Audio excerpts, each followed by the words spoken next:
Hey, what's up? This is Mark from Blink-182, and I'm here to walk you through a music video history of our film clips.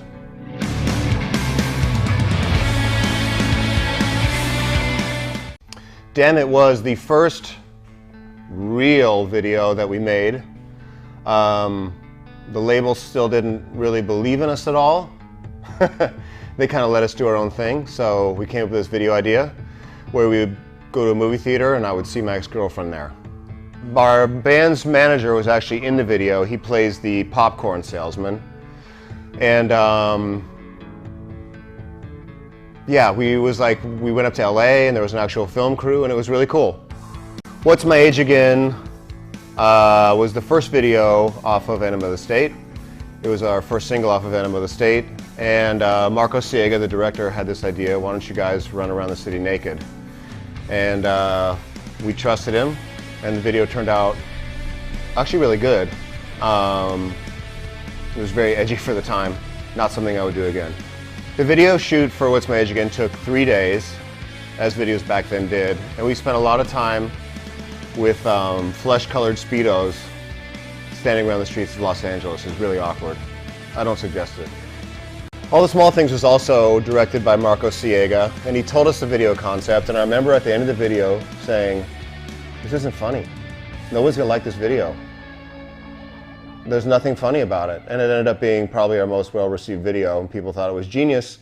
I guess my issue with it was that I didn't have any frame of reference. I didn't watch any of these pop bands. I didn't know any of the videos that we were spoofing, so I was totally wrong. It turned out great. That beach is actually used a lot. The beach that we filmed the video on is just north of Malibu, and I see it in a lot of commercials, and I see it must be like a beach that people film stuff on all the time. We went down to Los Angeles and we had an afternoon of choreography. So we would do those weird dances. And we were doing a show called Making the Video. And during that time I met my wife, my future wife. The rock show was very difficult for us to convince the label to let us do that video. They had this whole thing, I forget what the original concept was. Every video we made, they wanted us to have a skateboarder in it because they wanted us to be like that SoCal skate punk band. And I called like a few days before the video, or a week before the video, and I was like, just give us money and let us do our thing and it'll be rad. And we shot it with the Malloy brothers, who were great directors. And yeah, we had to really like put our foot down and say, this is what we want to do. And by that time we had the clout to do it, but it was a real fight with the label. And I love that video because of it. So back in the day, the video budgets were $500,000. Now you're lucky if the video budget is $50,000 or $30,000 even. Changing the music industry, people. Happens. And that was a cheap video. For a band our size at that point, $500,000 is pretty standard. You know, videos were costing $1 million at that point for a lot of artists.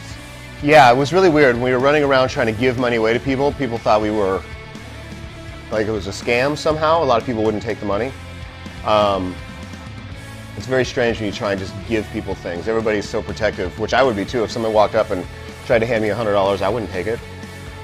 They told us, you're not gonna be able to smash this TV. The label said, the people at the label were like, you can't smash a TV, they're unbreakable. And we took a baseball bat and smashed it in one hit. They were really bummed that I backed the van into the busted up car. Yeah, it was fun. First Date was a lot of fun to film. We were on tour at the time, we were in Canada. Had a couple days off, and that video was totally Tom's idea. He had this idea of doing like Dazed and Confused inspired video, 70s. And we shot it at a water park up in Canada and basically just fucked around and rode water slides for 2 days. It was great. We were on tour with New Found Glory at the time, so those guys, Jordan and Chad from New Found Glory, were in the video. And it was a good way to spend a summer vacation. Summer vacation being 2 days. We wanted to do something really, on the Untitled record, we wanted to do something really different with the production and with the videos and with everything. And so Jonas Åkerlund is the director, and he came in with this idea of kind of, I don't know, it's almost like, I don't know, German nihilistic post-modern video haunted house thing. And that was another long video shoot. That was a couple days. And we shot it at this house in LA, this old, I don't know, house from the 20s. That seemed like it could have been haunted. And just got weird. And we looked like corpses. That was the whole point. On the Untitled record, we definitely let the directors have a lot more leeway. You know, when we did Feeling This with Dave LaChapelle, he really had the vision for that. We went to him and we said, you know, we want to do something weird and rebellious and you know, kind of like The Wall. We kept referencing The Wall in Pink Floyd when we were recording the Untitled record, and so he took that idea and had this idea about children in school that was kind of like a prison and made it really cool and artsy and weird. Always we filmed while we were on tour in Japan. That video was a lot of technical work. What's the director's name? Joseph Kahn? Yeah. Joseph Kahn came in with this idea, very technical in nature. We had to film everything, and everything had to line up just right, and they had to keep going back and referencing the shot before so that our faces would mostly line up and our body parts would line up. We kind of walked through everything, and on the very first shot, we had to choreograph this whole thing, and somebody dropped a bottle, and it broke, and I slipped on broken glass and wiped out.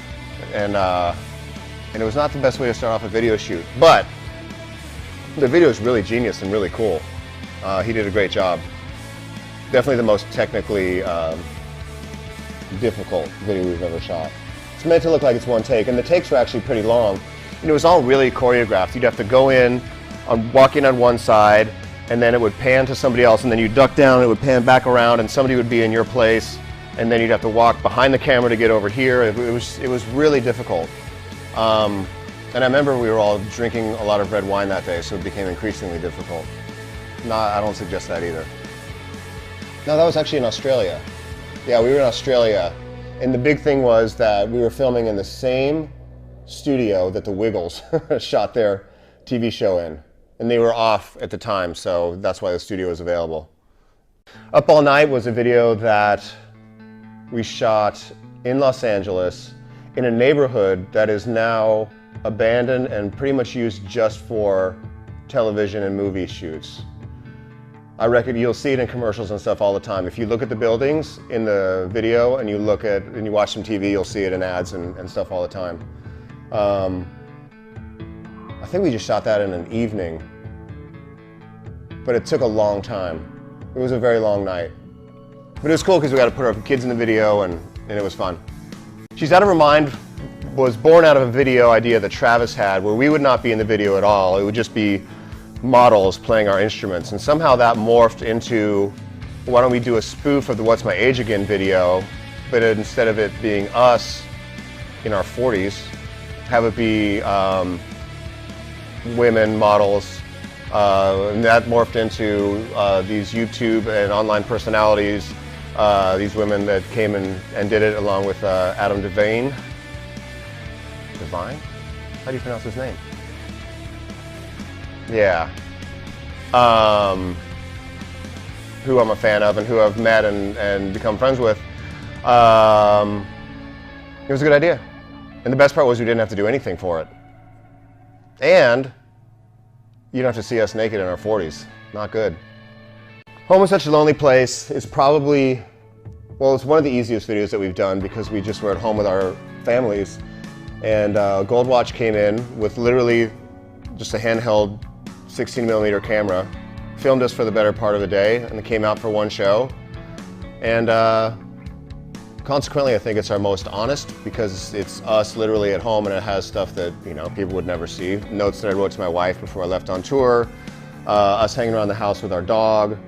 And each video, we did a proper video with the three of us, but then we also did videos where each person kind of had their own story, and you get to see what each person's personality is like. You know, Matt's kind of holed up in a dark, weird vampire haven, filming, taping music with his friends and hanging out. And Travis is at home with his kids, and they're riding scooters and driving golf carts and being themselves, and it's just me at home playing my guitar with my son, hang out with my wife.